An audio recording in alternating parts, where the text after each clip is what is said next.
Okay. Oh, okay. Thank you very much, Piano. You can see the caption. And hello, Paul from ADRA, as well as Cadiz from the Health Poverty Action. It is wonderful to at least speak to you. I can't really call this connecting yet. And I want to be the first from Amsterdam to wish you a happy new year, everybody. I hope you are healthy and that you had some time over the festive season if you are celebrating Christmas, and that you are looking forward to a good year of 2023. I'm joined today by my colleagues Deborah and Hande. I'll let Hande and Deborah introduce themselves. Hi, everybody. My name is Hande, and I am a consultant with MZL International. I have been in the international development sector for almost 15 years now, and we are here to help NGOs do what they do and do it better. Thank you. And Hande is also a very sick funding consultant today, as you can hear her voice. So very helpfully, Hande has handed the baton over to me today for the first webinar. Thanks for that, Hande. I still think it's a ploy. Deborah, do you want to say hello? Yes. Hi, everyone. So I'm Deborah Mosley. I am the events manager at MZN International. I'm so glad you guys could join us today. Just an update. I will share the recording and the slides after the webinar. And if you have any questions, feel free to drop them in the Q&A, and we're going to get to them at the end of the presentation. And yeah, I'm just so glad you could all join us. And yeah, over to you, Chris. Thanks, Hande. Okay, let's kick this off straight into it. So my name is Chris. I'm the director of MZN International. And for my sins, I spend a lot of time with donors, I'm afraid. Deborah asked me to prepare this webinar together with my colleague Hande. As I said, this is a very packed session. All of you know MZN, so I don't need to introduce us. We are a social enterprise. We're here to fund and build NGOs, basically, and help them be better organized in terms of strategy. That's enough about us, straight into it.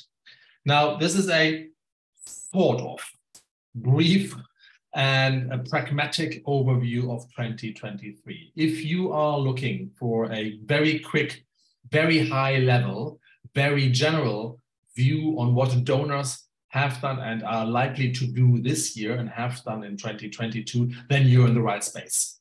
If you want detailed, specific advice, which donor is right for you in your country, in your thematic area, then that is not a webinar.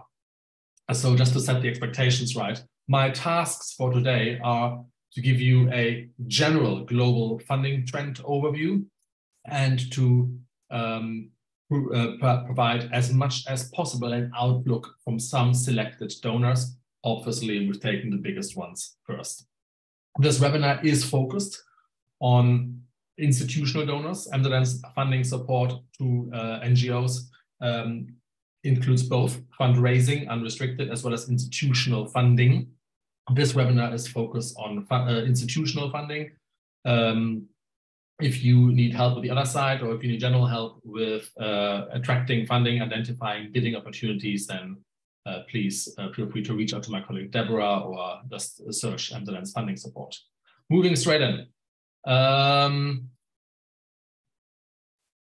we are. Before we take a quick look at donors, a couple of words of warning. We have done a lot of research, and the research between 2018 and 2021 that is based on a fairly large number of NGOs who consent has shown that organizations who attract 15 to 30% of unrestricted income are 4 times less likely to fall into financial distress than others. So we are focusing on institutional grant income here. Your funding cannot be 100% from those institutional donors. That will make it very likely your organization will face financial distress. And if an NGO faces financial distress, ladies and gentlemen, then users and end users of those NGO services, they suffer. And that is morally terrible, and often people depend on our services. So we should avoid that. We also found that those NGOs that manage to grow fast they retain and mature about 3 to 4 donors. So they retain a core set of donors and every year mature them up to give a little bit more. But that doesn't make them complacent, because they also add at least 2 new donors per year. So you can see there's NGOs which manage that, retain their core donors, and NGOs which manage to grow these 2 donors per year. They tend to be fairly dynamic, and that shows in the growth. We do have many NGOs growing and scaling. It's definitely possible despite this funding environment. And unsurprisingly, these NGOs that grow also invest substantially into business development, and they do so permanently. Employing 1 consultant for 1 project is not permanent, sustainable growth. They invest strategically, permanently into their business development capacity and added services. And that tends to translate into growth. Good. Also, before we look at the individual donors, a couple of warnings again. The myth of donor diversification. Many think that donor diversification automatically is good. We need to have 50 donors or 10 donors, depending on which scale you're at. Many donors are good. The right ones are much better. If you are, for example, a European organization which pays less unrestricted income, being 90–95% European funded, is likely to cause severe operational difficulties. Likewise, if 100% of your funding comes from 1 donor, then you have a moral problem. Are you really an NGO, or are you an underfunded government agency? It's a bit critical. I say this a little bit provocatively, but diversification is good. Getting the right runs and the right mix is far better. And therefore, we recommend that most NGOs should aim for about 15 to 30% of unrestricted funding to be financially stable, based on our research about 2 years ago. 15% is more for the humanitarian shelter side, 30% certainly more for the advocacy and indirect work side. Good. The last point we found over the last 10 years basically is that there is significant scope in minimizing the costs of proposal development. By streamlining, by not reinventing the wheel, by partially outsourcing, minimizing those costs reduces your overhead significantly, and therein lies a lot of growth potential again. Good. With those warnings being said, let's dive into it, what the donors are doing. And of course, we give a brief overview overall. 2022 was an absolute record year for institutional donors, mainly driven by the ongoing corona response and, of course, the Ukrainian war response. The legal warmongering of Russia into Ukraine here has affected donors. In fact, USAID, as we see later, was the one that had a 30% uptick in funding. The top themes are largely unchanged from last year. It's still very much education, health, agriculture, emergency response, a lot of democracy support or social cohesion, as it's called, and livelihoods or business development or poverty reduction.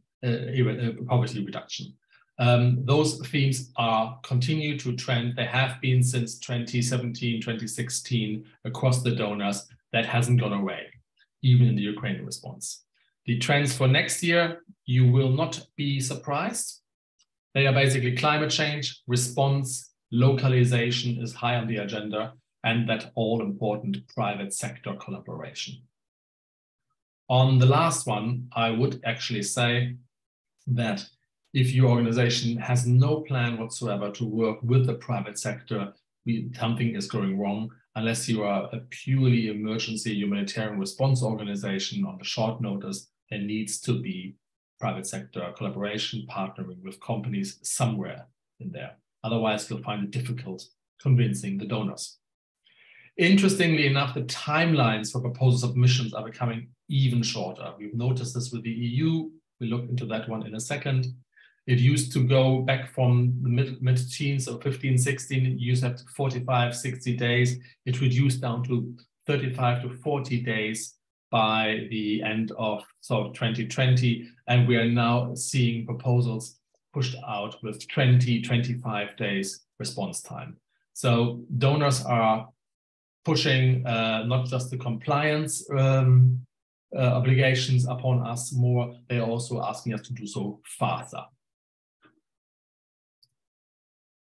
In terms of fundraising, and I know I said this is about funding, but for those who look for unrestricted fundraising, the top 5 trends have been identified by my colleagues as that personal outreach is now absolutely essential. So no more blanket emails, or in addition to those, please remember the donor, the personalization of donors.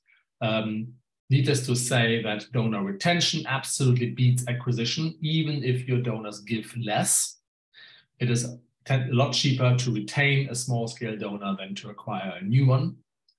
And very interestingly is that this flexible giving and this donor participation option is now the absolute gold standard. By asking a donor to just give a little less when times are hard, while then not give at all, is a much better way. But obviously your systems need to be able to take flexible giving, and donor participation is a gold standard as well, where people see you in person, especially since in-person events are really back now. Whereas people see what you do in person, participating in a run, in a demonstration, or whatever it is you do, their financial support to the NGO will almost surely follow. Good, that's the only thing about fundraising. Let's have a look at the USAID, the United States Agency for International Development. They had a bit of a record year, a 30% increase in budget in 2022, led mainly by the Ukrainian response.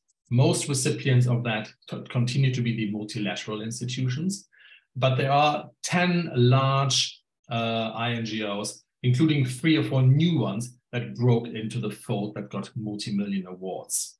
Their strategy has always been and has been long touted to work with smaller and new partners. And finally, we're seeing that this is gaining some speed through the launch of the new internet portal Work with USAID.com, I believe, or .org, one of the two, where there are indeed 3,000 or so new partners identified. If your organization is interested in USAID and you're not registered on workwithusaid.com, then please do so now.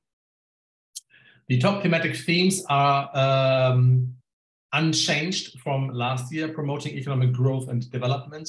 That translates to the UK, for example, as poverty eradication or reduction, addressing global health challenges, humanitarian assistance, democracy and good governance, as well as addressing climate change. On the latter, the administrator, Ms. Powers, has been very keen on re-establishing the US as the #1 climate donor. That hasn't been the case in the last 3-4 years. There are ambitious plans, so we're expecting a lot of growth in that area. So in a nutshell, if your organization does anything to do with dealing with the consequences or reducing climate change effects, USAID might be a good partner for you. I would say that USAID is a keeper donor. It takes a long time to break in, but once you're in, it's a real one to keep for decades. So, practical tips. By all means, the programmatic and geographic fit for USAID has to be right. USAID is long-term invested into priority countries. If you are active in these priority countries, you should check out USAID, even if you're a tiny, tiny partner, because there's a lot of subcontracting that can be done. That's point number 4 here on the left. That subcontracting really, really works. As I said before, the majority of USAID's donors are multilaterals and a few large INGOs and UN agencies. They do subcontract a substantial part of the work, but you still have to demonstrate that programmatic and geographic fit. So my recommendation here is to monitor or build the capacity to monitor activities daily, engage with partners and USAID directly thematically, and when a bid comes out, bid very fast. As I said, those bidding times are getting shorter and shorter, and for the large funds, the consortia, are mostly formed by the time the bid is published. But you must be, if you're not a USAID contractor yet, there's sort of 5 large areas where you can get ready. They are basically get your program design in place. Is your compliance all right? Is your HR up to speed? Is your program management capable of managing an award? And finally, is your budget and finance team able to deal with the financial compliance? In those 5 things, we got checklists. If you need them, we can send them to you. What to do to get ready for USAID funding. If you are going through these areas and you find yourself able to deal with USAID funding, then you should definitely pursue a USAID strategy. It is and continues to be the largest donor in the world. Go ahead, please, and register. There's the email, the URL that I recommended earlier, workwithusaid.org, where you can also monitor large and quarterly business forecasts. And obviously, if you think that there's a long-term strategy for you to become a USAID contractor, then it's worthwhile preparing a NIPRA application process. Good. The UK. A lot of sad news about the UK, not just about the funding, but it's worth remembering that the UK Foreign Commonwealth and Development Office is still one of the largest donors in the world. Unfortunately, in November, they have cut aid for the 3rd time in recent years, now by another, I believe, £1.7 million. That is very disappointing, but public support for that is unfortunately still over 50%.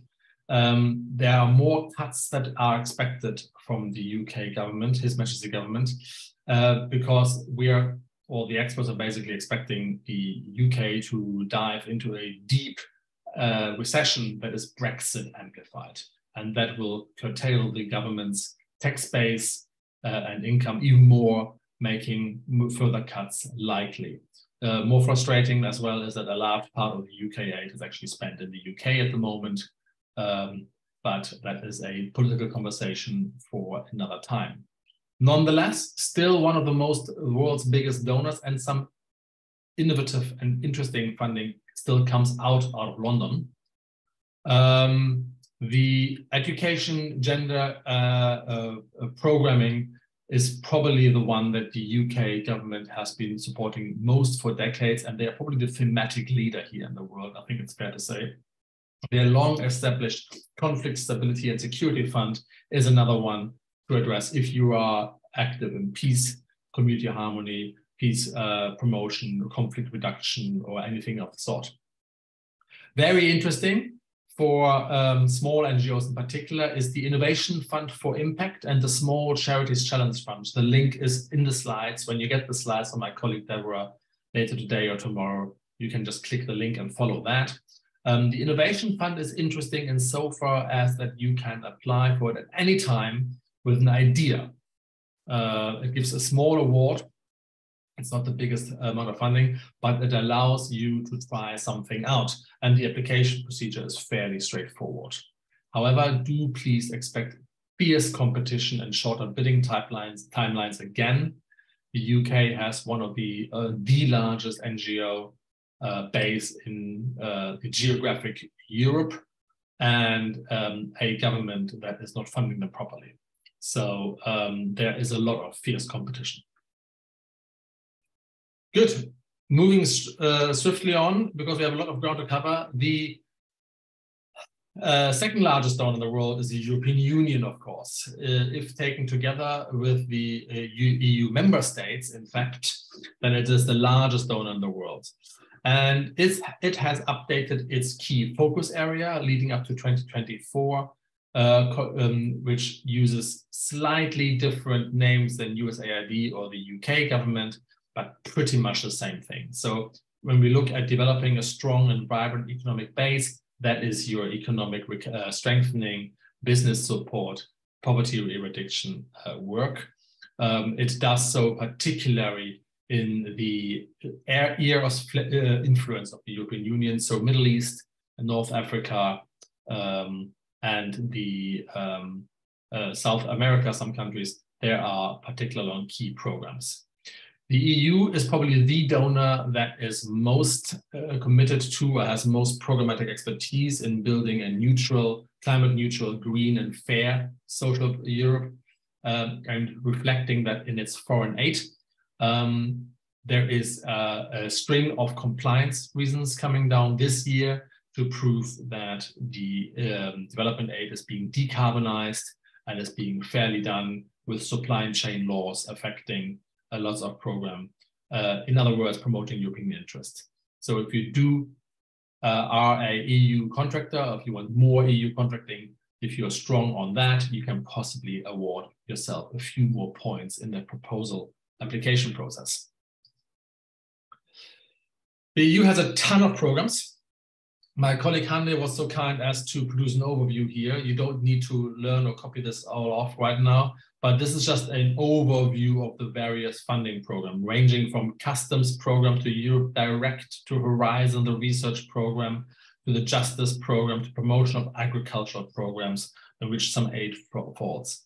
I personally, this is a personal opinion, find the EU, on the one hand, a very difficult and complex donor. The rules are incredibly complex. On the other hand, I find it a very straightforward one, because once you know the major rules for one program, then they will apply to other programs, whereas not everything is so explicit in the US always. So there are more than over 30 programs here which provide funding opportunities for you. And if you are at all interested in European funding, or if you receive funding from one of these, you should definitely try to go and tackle other ones. Maybe these names give you a leg up. Here are some selected. The undersigned programs, I believe they are links again, where you can go on when you get the links. So Horizon is one well-known, that's the EU's research innovation program, has a budget of nearly 100 billion euros over the next 3-4 years. Lots of it as yet unspent. So if you are in research or innovation, there is your signature program. The health program, nearly 500 million, is the main commission instrument for the health promotion. It will be probably, like it's rumored, to be increased further, along with the cohesion fund, where if you work in a cohesion country, a benefit country, you can certainly look at that one. Bear in mind that each of those funds has, except for the Horizon one, which is completely open, has different target countries. So you need to dive a little bit deeper. The link at the very bottom here gives you some sort of overview about where to find some funding. It's not brilliant, admittedly, but it's a good start, the website. Good, moving on, the EU is humanitarian assistance, as you may know, is also known as ECHO. That is the European Union's humanitarian arm, which has published that it will spend 350 million this year on food and nutrition. So interestingly enough, that falls within ECHO's mandate, and about 1.7 billion on other humanitarian aid actions. There are humanitarian actions in the other funds I've just mentioned as well. I'm afraid the EU is a bit of a difficult beast sometimes, but it's a huge pot you can't afford to miss. For those UK organizations, please bear in mind that obviously as a non-EU member, the UK organizations are not eligible for EU funding unless other rules apply to certain funds, which they do, or unless it's in a target country where you apply as your country office. So from a implementing country, for example. We found through research last year that roughly around about 25 to 30%, depending on the theme in the country, of EU-related funding is still available and applicable to third countries, including the UK. So don't write the EU off completely. It's a fairly large pot. 30% of it is quite a bite. Good. CEDA. Sweden has a well and established donor agency. It's the 6th largest donor with official development aid of around 6 billion, 6.3 billion in 2020. In 22 alone, they did reduce their funding slightly. They're still ahead of many others, providing about 2.4 billion. And you see a very open and transparent website here that I can strongly recommend. They have clearly focused 30 partner countries, which are in the link at the bottom there, and they have clearly focused their aid on these areas up here. So CEDA is a fairly straightforward to understand program. Bear in mind again that CEDA is looking to slightly reduce its aid in favor of defense, given the circumstances that the country is facing. However, CEDA, if you not have CEDA funding right now, given the large thematic overview of CEDA and the fairly straightforward to understand focus on countries and how it awards aid, that might be a low-hanging apple to apply for. It has shifted some funds from development cooperation to refugee reception, rather contested, and but it has done so. And it does look to review its humanitarian, CEDA looks to review its humanitarian partners in the coming 3 years, with the aim of wanting new partnerships from 2025 onwards. In a nutshell, they award a lot of programming to the established partners, and they want to open it up for more collaboration. So my tip here on CEDA is, if you are interested in the long term for CEDA funding, this is the time for you to start engaging thematically with the organization. Any calls for partner organizations can be found under the link down here. The update for this year is not yet available, but we understand it's coming out in the next couple of weeks or so. There are updates in Stockholm about what they're looking for in a partner. If you have any particular questions about this or just want to know, then by all means, give me a buzz. Norway, so we're staying in the north, has really kept steady over the time. It continues its priorities that I'm setting out here. Its budget for 2022 was around about 4.4 billion in 2020. It's about 1% of Norway's GDA commitment, so not bad at all, actually. More than the UK by comparison. And it has a wonderful way of paying unrestricted. So if you're struggling with unrestricted funding and you do work in Norway's key countries along those thematic areas here, Norway might be an interesting one to add to your donor mix. However, about 2/3 of the project ODA to 2025 has been earmarked, not completely closed, but earmarked. There are some multi-year commitments that the government has made. In terms, if you're not a Nordic implementer right now, I would start engaging this year with a view to receive funding in 2025 onwards. It's a lot of information today. Here's the link to its new model of strategic partnerships. This has already been developed with input from Norwegian NGOs and is currently under review. You can go for the link here when you get the slides. And here are some upcoming calls as well. They're all published here, bearing in mind, however, that most of the funding has been earmarked. By the time a call comes out, it's almost too late. They are also limiting the response time necessary. There is a whole new fund out there, particular towards renewable energy, starting this year, and this will be posted on a different website. We have linked that in the slides here as well. I hope you find that useful. Good. I need to rush a little bit because we have still a bit of things to do, and we do want to get to the questions. If you do have questions, as Deborah said, please just put them in the Q&A so that we get to them. Finland. Foreign Ministry has no changes from last year, which is a wonderful thing to say from a donor. They are still looking very much at the rights of women and girls, sustainable economies and decent work, and education, as well as social cohesion and democracy support. they have upped their climate change and natural resources agenda. So if you work in an area where you may work with indigenous people, resource management or natural resource management, Finland is a good donor. They are very invested in that. They combine resource management with climate change, focusing with emphasis on adaptation here. They would be very receptive to such approaches. They provide about half of their gross national product in aid, which has been fairly constant. At the moment, however, they've communicated they want to increase that. So we might see some increase there as well, particularly in line with inflation. Here you find the top recipients from Finland. So Somalia, Afghanistan, Myanmar are the top ones, not the ones you find on any list. Nepal as well, fairly high up the list. And any upcoming calls, none right now, are published here.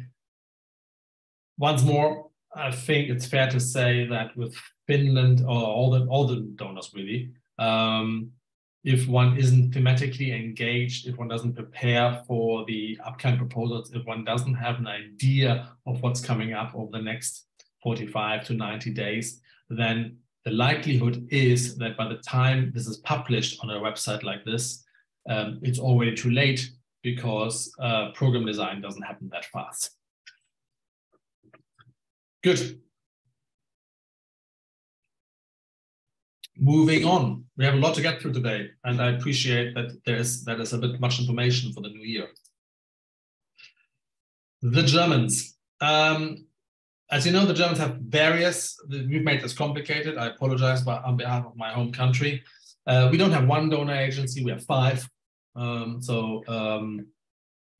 Yes, sorry for that. The probably best known is the GIZ, the German International Collaboration Corporation company. It's a government-owned company working in these sort of 5 major areas with a big focus on agriculture and food. The BMZ, which is the equivalent of our foreign aid ministry, and I give a prize to anybody who can spell it correctly in German, has a One World, No Hunger policy, and funded it pretty extensively with around about $700 million in 2022. That has been proven to continue despite a change in minister here. That's very much in line with the German culture to continue your predecessor's program. They do understandably tackle work a lot on migration, tackling the root causes. A lot of the funding there going to Nigeria, going to North Africa, going to Afghanistan still. And yes, as you would expect, the single largest piece of the puzzle here is climate change, renewable energy, and climate adaptation. So much like Finland combines climate change with natural resource management, Germany does so with renewable energy. By the way, that is because Germany has a public policy of becoming the #1 renewable energy producer in the world. And the ministry is here reflecting what the economy is designed to do.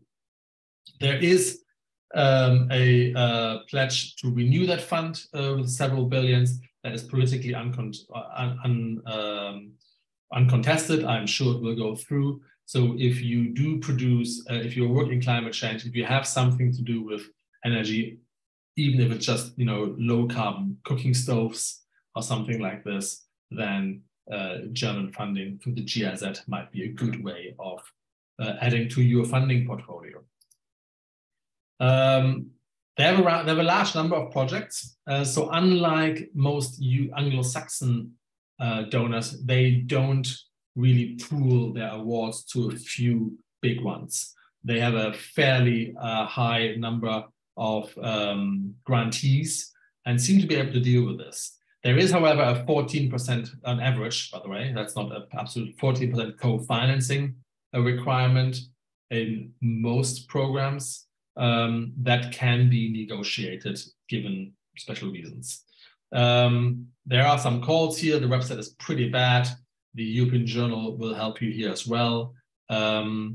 They are big on training and vocational training in solar energy. So there's a special website for that that you can find out.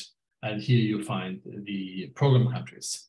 As you can see, this is the volume of commissions in euro right now. It's a fair amount of budget here that they showcase that is currently being committed and currently under management. So it's a very useful donor, but don't forget about the other ones. BMZ and the Foreign Ministry also give direct awards. Final 2 or 3. UNHCR has received a lot of funding from the US and the European Union. It has made its, excuse me, it rephrased its strategy towards those 3 global challenge approach: conflict, climate, COVID. That's continuing this year, 2023, focusing, as you would expect, a lot on stranded people, persons, and refugee processing backlog here as well. It continues to declare Ukraine as a level 3 emergency, no longer level 2 from last year, which means that if you are looking to provide services or do provide services through UNHCR funding in Ukraine, you will be subject to more administrative red tape right now. That shouldn't really deter you. UNHCR is a good donor.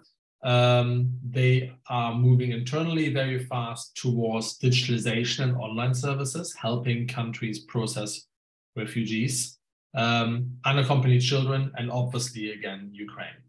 The UN partner portal is quite useful. However, it is not the easiest to use. It is free to use, of course. There have been a lot of instances in last year where proposals or call for proposals were pushed online way too late. So again, a close engagement with your local UNHCR counterpart is much recommended, because you lose 10 or 12 days by the time it ends up on the partner portal or the global marketplace here. And in a total of 20, 25 to 30 days proposal timeline, you don't have the time for that. So engagement is key here. UNICEF, a UN-affiliated NGO, launched its 2022 to 2025 strategic framework with guides on funding. It is looking more at transformative systems change, which is exactly as precise as it sounds.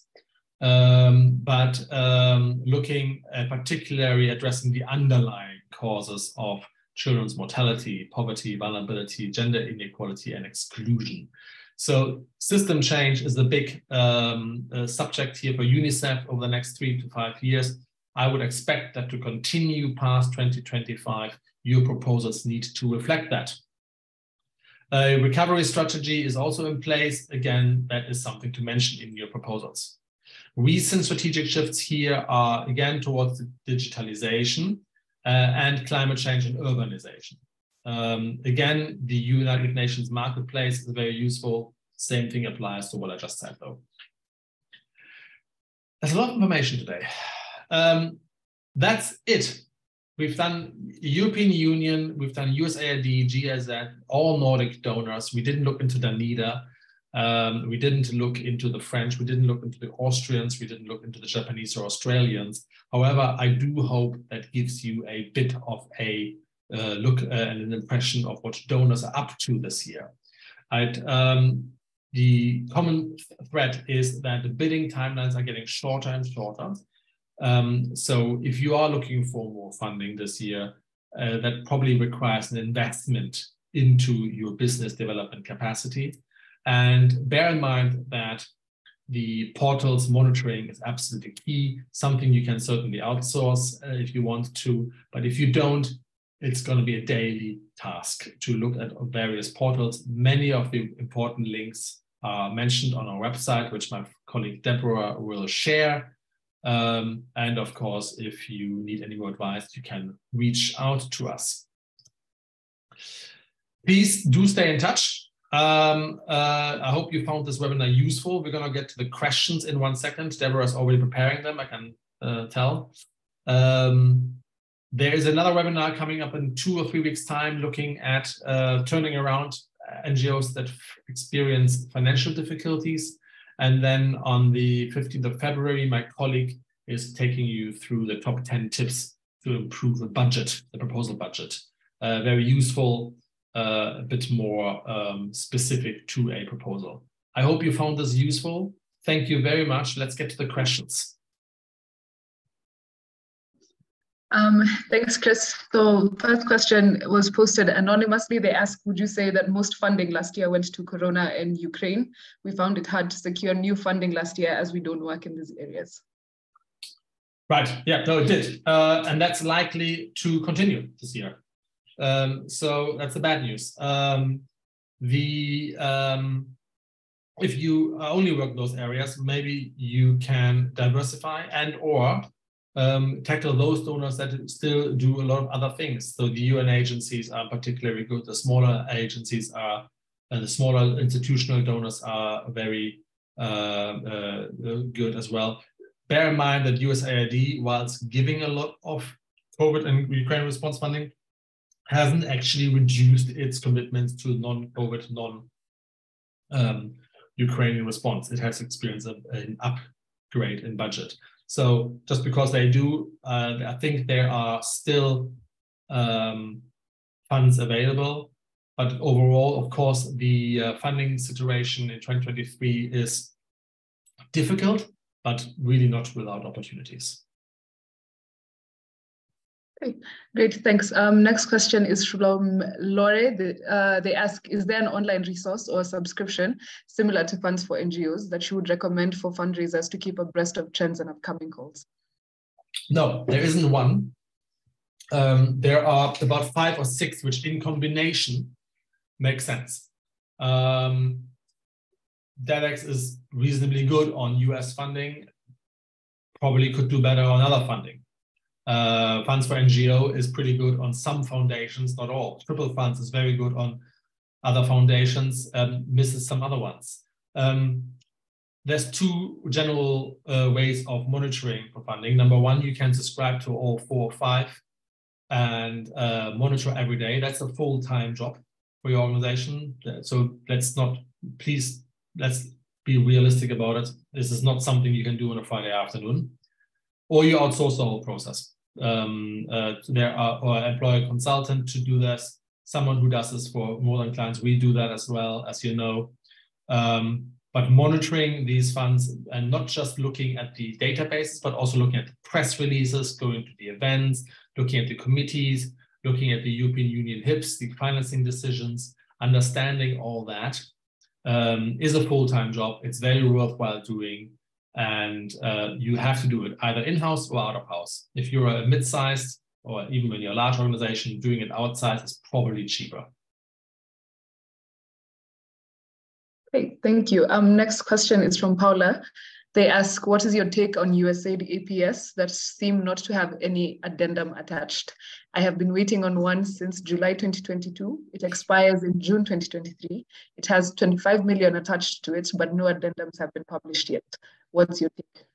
I can't, Paula, I'd love to give you the inside scoop there. I don't know is the answer. There has been a lot of criticism within USAID about not processing payouts, even contracted payouts already. What you describe is very typical. Bear in mind that USAID internally faces huge staffing problems.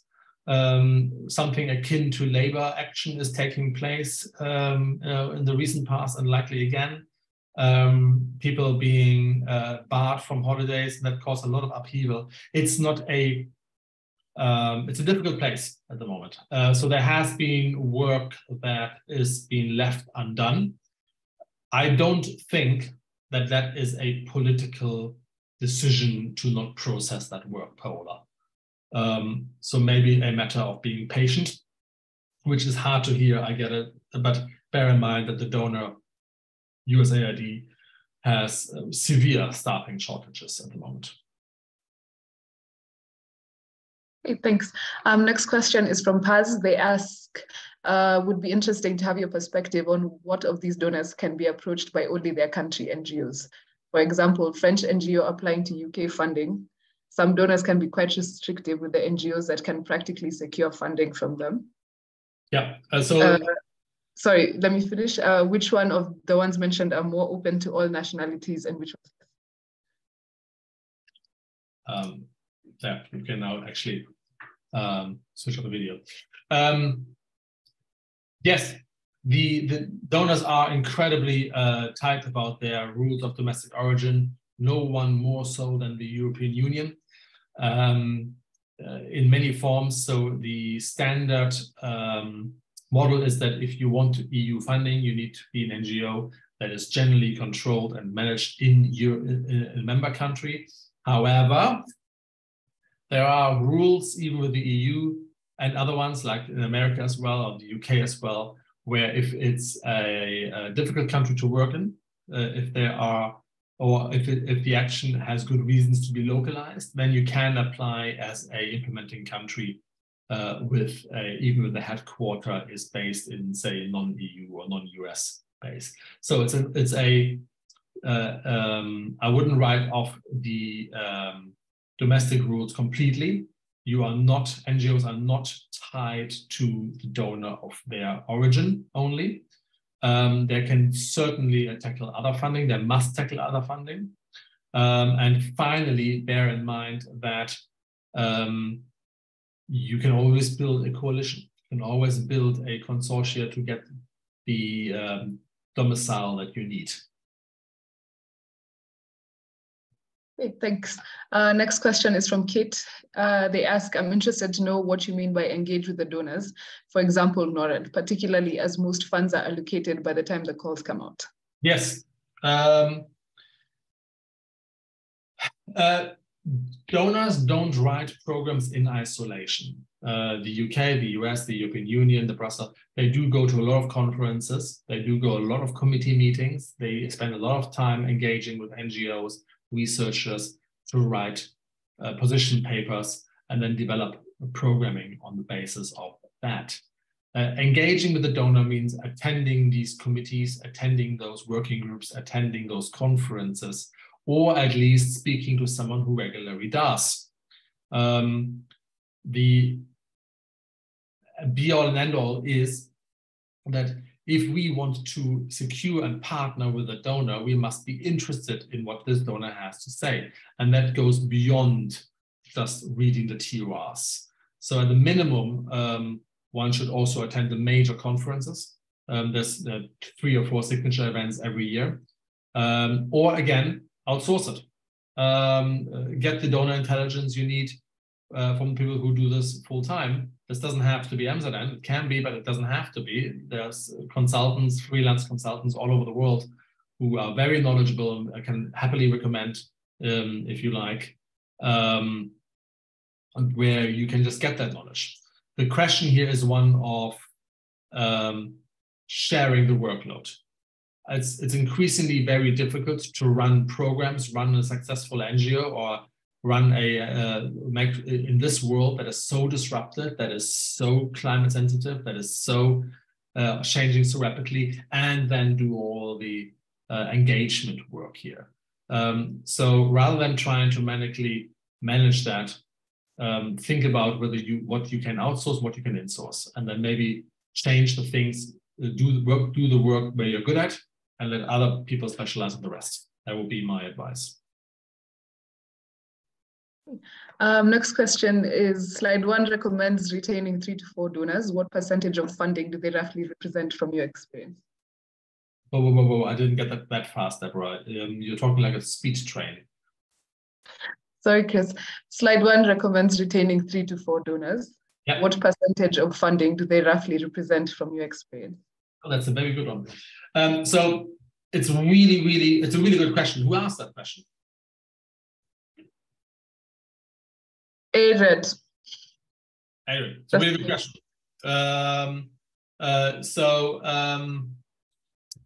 The best answer I can give to that, is, because it's so varied, is that the 3 to 4 donors usually represent a major part of the funding. So we're talking 60 to 70%. How they split internally is anyone's guess, and it's completely different from organization to organization.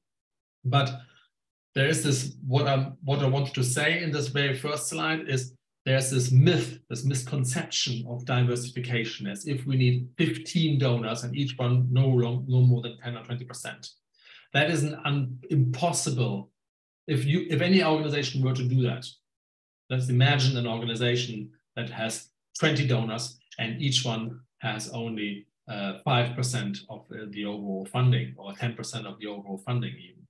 The compliance rules and the management rules would be impossible. I mean, you have to have different compliance rules for different donors. You know, what finance would have an absolute field day, and they would go probably mad. Your program management would go mad. Your amount of proposals you would do is impossible. So this donor diversification myth is useful to a degree.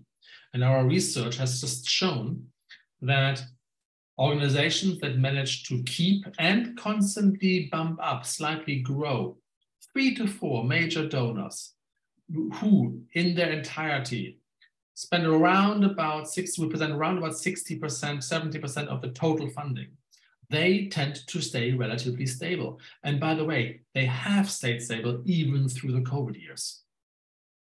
So it's a strategy that seems to work and has worked for a long time.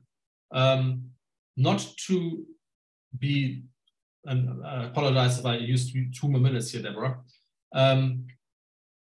Not to be confused with complacency on the donor diversification argument. They also had very active business development teams that added 1 or 2 donors a year. They may have lost them again, but that shows a degree of agility, of business development, drive, and thinking. Even if they are only 10,000 to begin with, doesn't matter. So those 2 factors in combination have been found to be a major contributor to growing an NGO.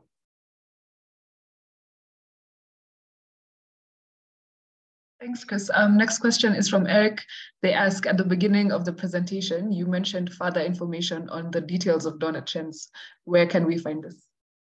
Well, hopefully this presentation gives you a good idea into the trends.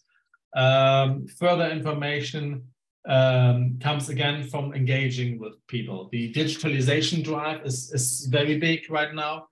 I think I personally perceive donors to still be shell-shocked from non-traveling during COVID, and everybody's saying, hang on, a lot of digitalization, a lot of programming, like, you know, refugee processing or education in emergencies or legal assistance can actually happen remotely, digital.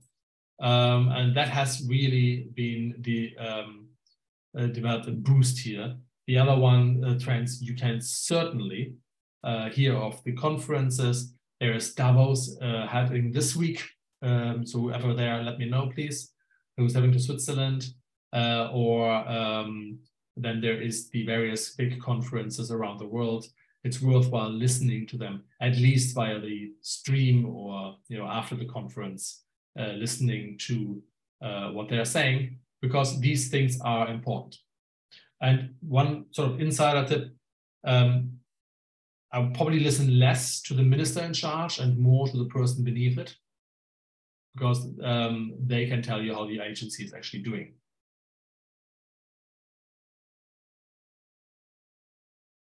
Thanks, Chris. Next question is again from Lore. They say, we're an NGO based in the UK. How do you find the EU bids that are still open to the UK or to third countries? Do you just need to read through every single call of interest to your organization, or are there more efficient means of identifying them? No, that's it.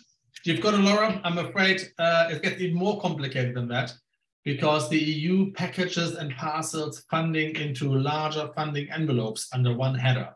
And the header might just immediately say, that has thematically and geographically nothing to do with us, I'm moving on. Unfortunately, then on page 16.2 or whatever, you find a sub-grant of several hundred thousand where the domicile rule does not apply.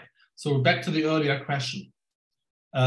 reading through the press releases, engaging with the donor, doing the scoping via the databases and directly via the donor websites is more than a full-time job. If your organization doesn't have 2 people dedicated to nothing else, or 1 person at least dedicated to nothing else but this, I appreciate that we are doing this for a living as well, but there is just no reasonable way you can cover an amount of donors without at least outsourcing part of the job. It is getting more and more complex. It didn't used to be in the 60s, but or in the 80s even. But right now, in EU, EC, and all the various agencies, it's a full-time job. Next is Godfrey from Uganda. They ask, what are some tips for NGOs to grow their unrestricted funding and become more sustainable? There's a webinar on that, isn't there, Debs? Yes, there is. There is, see, I thought there was. Yes, I think Joe did it last year, didn't you? There's a ton of tips. We can't go into this right now. The 2 major ways are growing your unrestricted through the unrestricted element of your institutional funds, in which case EU funding is a pretty bad one. But so the donor mix makes it again. I think I've mentioned initially, if you have just 1 donor, you're in trouble. The other one, of course, being your cost allocation. Worked together recently with an organization that is absolutely brilliant at cost allocation. And this has been a key strategic assignment. The more costs you allocate as direct cost, the more free money you have. So your finance team is becoming a real value driver here. And then lastly, digital fundraising is a long-term game, but if you are looking to scale, it is also absolutely essential. As I said, we recommend about 15 to 30% of your total funding should be unrestricted. Thanks, Chris. Next question was, what do you mean exactly when you say investing into business development? So investing into business development is 3 things. Knowing the market, so scoping out the calls for proposal, engaging with the donor, so knowing what's out in the market, knowing what to expect. Number 2, producing proposals at speed and at scale. 5 proposals a month is not unusual for a mid-sized NGO. And then thirdly, analysis.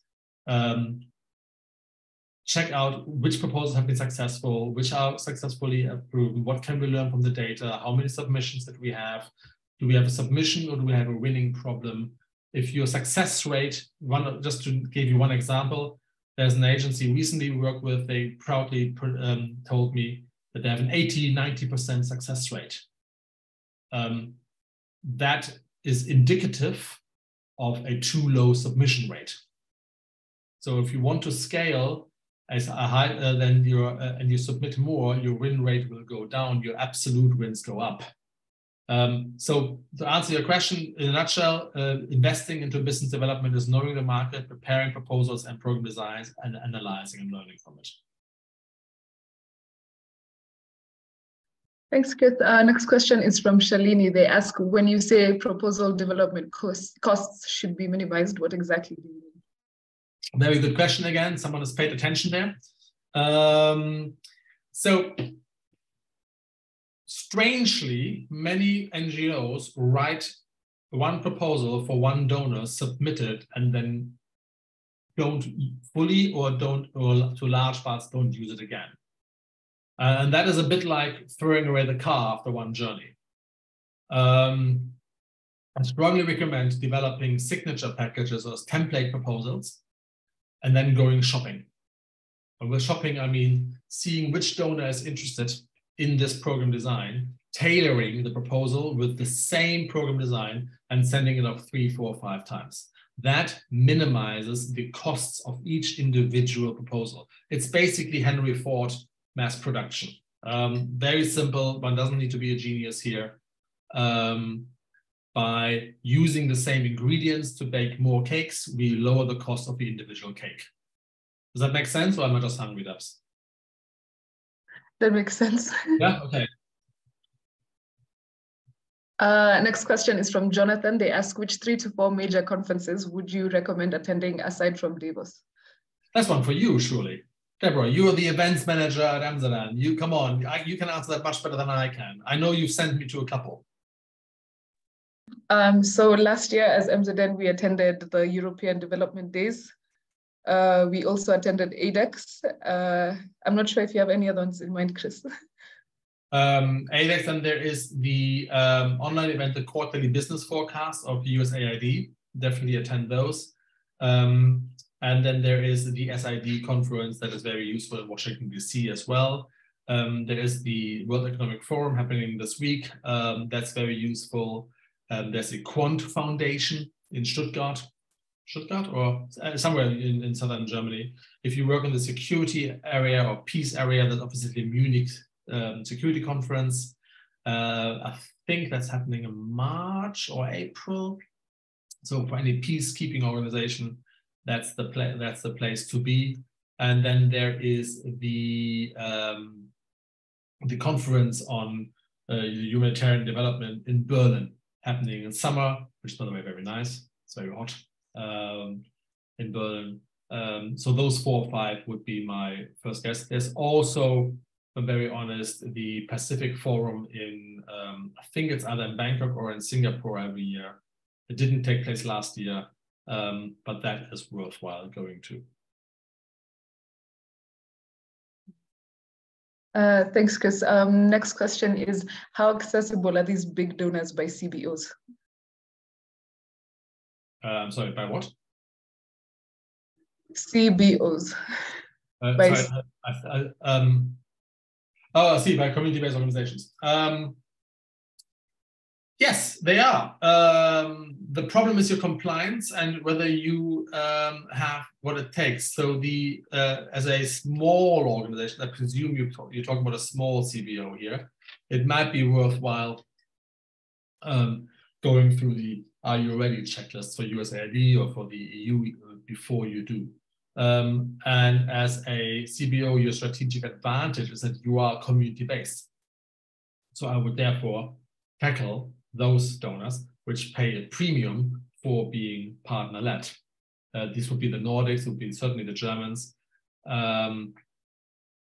certain programs within USAID, and there you have a competitive advantage. I think we're out of time right now, so should we take the last question? Why not? How do you recommend getting into the space where you're ahead of the game and involved in conversations pre-funding? Called to be announced. Top tips, please. Boy, this person is, who asked that? That question was by Laura Tenney.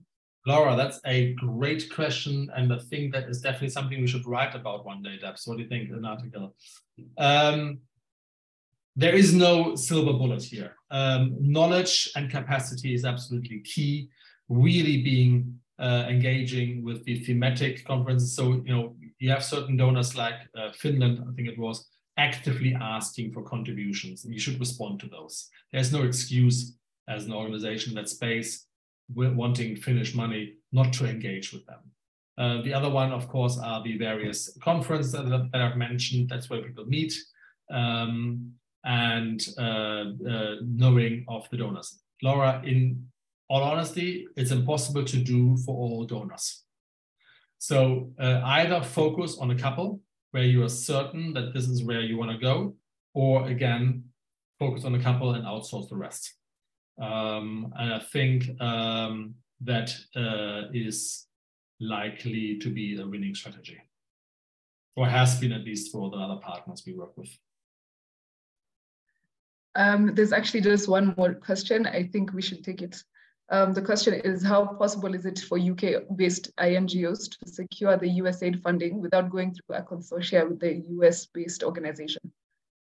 If you've never had USAID funding, then it's very, very unlikely on first attempt. The USAID is, as I said before, is a sort of keeper donor. It takes a long time to get in. Once you're in, it's very hard to get out, which you don't want to.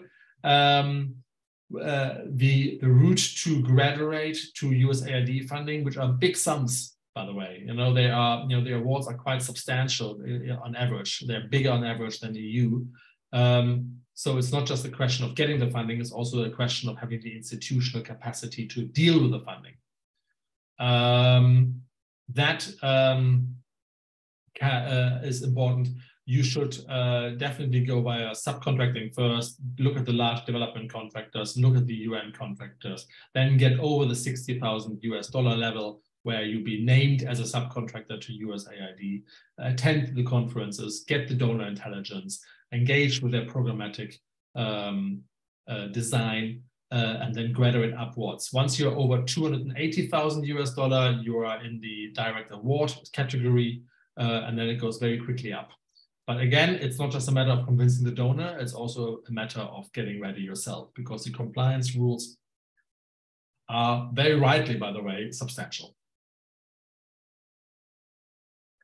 And that's it for today. Thank you everyone so much for attending. I will share the slides and the recording with all of you.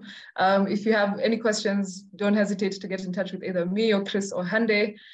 We do have another event coming up on the 27th of January that the topic is how to turn around a financially distressed NGO. And I hope you'll all be able to join us. Thank you very much, everybody. I hope you're healthy. Thank you very much for dialing in for this webinar, which overran. And I hope that we all see you in person maybe at some point soon. Have a wonderful afternoon. Bye, Debs.